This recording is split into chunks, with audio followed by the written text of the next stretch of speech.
আজ আমরা দেখব ডিফারেন্ট ইন্টিগ্রাল শর্টকাট ট্রিক দেখব এবং টাইপ 7। দেখো কী লেখা আছে যে পিরিয়ডিক ফাংশন। এখন যদি চারটে কোশ্চেন আমরা দেখি তোমরা বুঝতেই পারবে একই ধরনের কোশ্চেন আমরা নিয়েছি।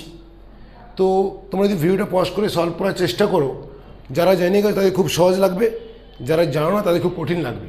এটা কি আছে যে পিরিয়ডিক ফাংশন। তো ফার্স্ট আমাদের বুঝতে লাগবে যেটা কী করে সলভ করব। দেখো এর জন্য আমাদের পিরিয়ডিক ফাংশনের কনসেপ্ট ক্লিয়ার থাকা দরকার।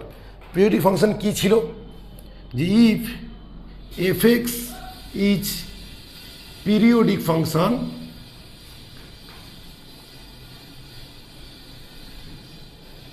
উইথ পিরিয়ড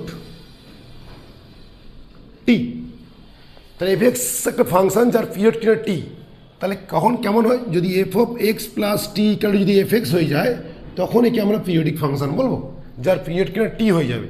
তাহলে কি ছিল যে 0 to n t f x dx এগুলো আমরা কী লিখতে পারি আমরা এই এনটা সামনে চলে আসবে 0 to t f x dx. বোঝা গেছে? এই এনটা কী হয়ে যাবে, n belongs to integer. Okay, n belongs to integer. আর যদি এইভাবে না বলে আমরা এইটা বলতাম হয়তো আলফা প্লাস এন টি। দেখো এই আলফাটা same, alpha plus n t f x dx. তাতেও আমরা একই কথা বলবো, এটা চেঞ্জ করে নিয়ে যে ইট মিনস কি আলফা প্লাস 0 ছিল, এটা আলফা প্লাস এন টি ছিল, তো এটাকে আমরা 0 to n t বলতে পারি, 0 to n t f x dx বা n into 0 to f x dx. একই সমান কি লিখতে পারি আমরা, n into 0 to t f x dx. Okay, মজার টপিক দেখো লাস্ট, কারণ এইটা খুব ইম্পর্টেন্ট জিনিস, একটু দেখিয়ে নিচ্ছি যে আলফা টি আর উপরে হয়তো আছে আমাদের beta t f x dx. Okay, তাহলে কত হয়ে যাবে, alpha t plus beta t যা আছে এখানে হয়ে যাবে আমাদের বিটা মাইনাস আলফা ইন্টু 0 থেকে টি এফ এক্স ডিএক্স। ঠিক আছে? ওকে, এই যে তিনটে কনসেপ্ট, এই তিনটে কনসেপ্ট একটু জানা থাকা দরকার। ওকে, পিরিয়ডিক ফাংশন কি বোঝা গেছে? এবার দেখো এই কোশ্চেন সলভ করার আগে আমি তোমাদের একটা জিনিস দেখাই, সেটা হলো এটা লিখে নাও। ওকে, এখন দেখো মুছে দিচ্ছি এটা। এখন যদি আমরা বলি যে এক্স মাইনাস বক্স এক্স এর পিরিয়ড হচ্ছে কত, এর পিরিয়ড হলো 1। ওকে, দ্যাট ইজ ইম্পর্টেন্ট যে এক্স মাইনাস বক্স এক্স যদি ফাংশন হয় এর পিরিয়ড হচ্ছে 1, মানে এফ এক্স যদি এইটা হয়ে যায়, দেখো এফ এক্স যদি এইটা হয়ে যায় F of x plus 1 also এইটা হবে, সো দ্যাট পিরিয়ড অন। এইবারে মজাদার এইটুকু কনসেপ্ট নিয়ে আমরা কাজ করব, যেহেতু এর পিরিয়ড 1। এইবারে দেখো এই কোশ্চেনটি আমি সলভ করি তোমাদের।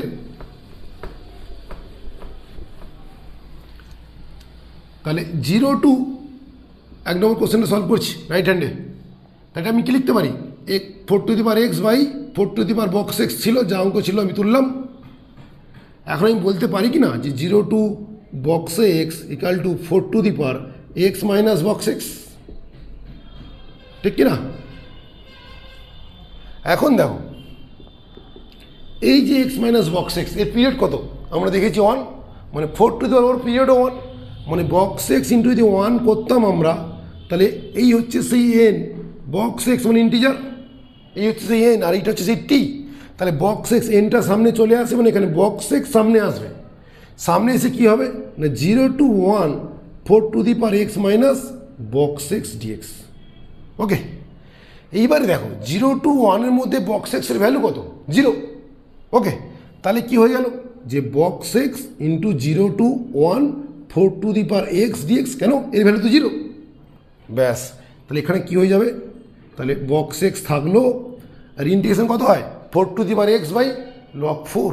দেখো 4 to the power x by log of 4, upper limit কত 1, লোয়ার লিমিট 0। তাহলে হয়ে গেল আমাদের কত যে বক্স এক্স আপার লিমিট 1 বসালে কত হচ্ছে 4 to the power 1 by log 4, আর লোয়ার লিমিট 0 বসালে 4 to the 0 মানে 1, মানে কত হয়ে যাচ্ছে 4 minus 1 by log 4 is the answer, log 4 with base e। বোঝা গেছে? ওকে, তাহলে কী করতাম, যদি আমি বক্স এক্স যদি নিয়ে নিই তাহলে কত হচ্ছে 4⁻1 by log 4 minus 4⁻0 by log 4, মানে কী হচ্ছে তাহলে যে box x into 4 minus 1 by log 4। ঠিক আছে, ব্যাস। এবার দেখো কোশ্চেন নম্বর 2, কিছুটা আইডিয়া ক্লিয়ার হয়েছে। আমি আবার কোশ্চেন নম্বর 2 করব।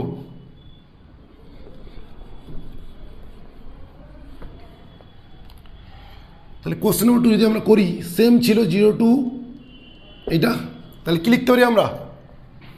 2 নম্বর কোশ্চেনটা 3⁻x মাইনাস বক্স এক্স, তাই তো সূচকের নিয়মে।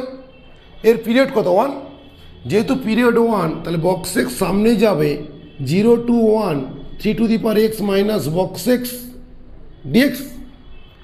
এই 0 টু 1-এর মধ্যে ভ্যালু কত? Box x value 0। ব্যাস, তাহলে কী হয়ে গেল আমাদের, যে box x into 0 to 1 3⁻x dx. Okay, দেখো অঙ্ক একদম সিম্পল হয়ে গেল। তাহলে আবার ইন্টিগ্রেশন থেকে জানা আছে আমাদের যে বক্স এক্স সামনে যা ছিল থাকবে 3⁻x by log 3 with base e. এখন 1 0। এবার দেখো বক্স এক্স বাই লগ 3 তো আমরা কমন নিয়ে নিতে পারি, লগ 3 তো কনস্ট্যান্ট, একটা ওকে খেলাম নেই। তাই 3⁻0 আপার লিমিট কত? 3⁻1 মাইনাস 3⁻0 হয়ে গেল। মানে কত হচ্ছে তাহলে? তাহলে হচ্ছে আমাদের box x by log 3 minus 1। Okay, তাহলে কী লিখতে পারি আমরা? বক্স এক্স 3 মাইনাস 1, মানে 2 তো অফকোর্স লিখবই, বাট কনসেপ্টুয়ালি দেখো লগ 3। তা এটাও কত হয়ে যাবে? বোঝা গেছে? এবার এটা দেখো নিজেরাই পারবে। চলো এবার একটা শর্টকাট ট্রিক দিয়ে দিই। কনসেপ্ট ক্লিয়ার হয়ে গেছে, শর্টকাট ট্রিক দেবো এবার। যদি আমরা এটা নিতাম যে 0 to box x a⁴x by a⁴ box x, কী লিখতে পারতাম? বক্স এক্স সামনে আসবে, ঠিক কিনা, আর a মাইনাস 1 হবে কিনা, তাই হচ্ছিল যে a⁴ by log a। That is important. এটাকে আমরা ট্রিক হিসেবে কাজে লাগাতে পারি। আরও একটা জিনিস দেখো, একই জিনিস একটু ঘুরিয়ে দিতে পারে যে 0 টু বক্স এক্স তোমাকে বলবে যে e⁻ফ্র্যাকশনাল অফ এক্স। আচ্ছা, আমরা আগে যে দেখেছি ফ্র্যাকশনাল পার্ট অফ এক্স মানে কি, এটা মনেই তো এইটা।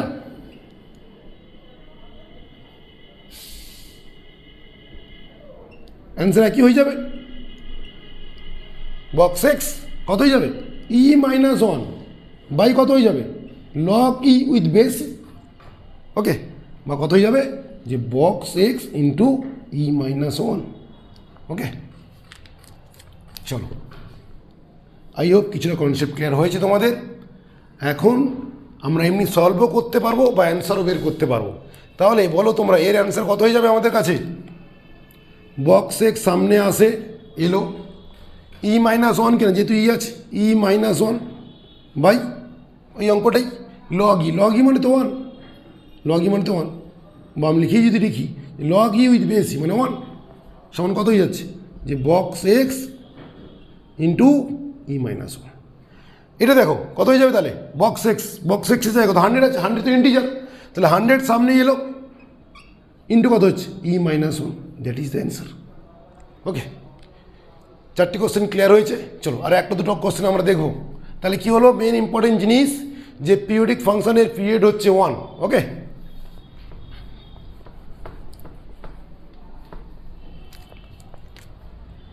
एक ट्रिक আমরা দেখে নিয়েছি।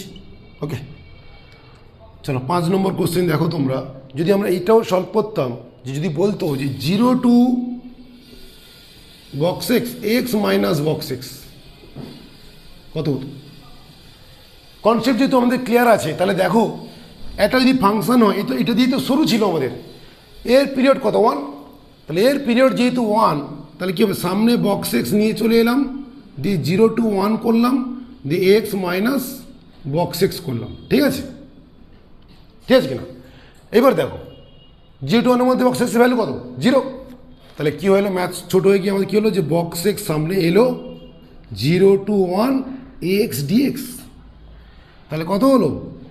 Box x into x square by two, upper limit 1 lower limit 0, তাহলে 1 বসালে কত হচ্ছে বক্স এক্স বাই 2 হয়ে যাবে কিনা। ওকে, দেখো এই যে কনসেপ্টটা তোমরা শিখে নিয়েছো, এবারে যদি আমি দুটো কোশ্চেন দিই ওর কনসেপ্টে,